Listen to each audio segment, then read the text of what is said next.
Good morning, I'm preparing for the wall background sticker. We are using vinyl sticker also, and now after I print we need to laminate this before we install this big background sticker, so watch and learn. Guys, thank you for your support, guys. Don't forget to like, share, subscribe.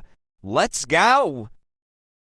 First thing you need to do, put double side tape all side and corner. After that you can start to stick this big wall background sticker. Now we are starting to stick. This is take time also, like 1 hour you can finish this big wall background. If there's any suggestions, please comment below. Thank you.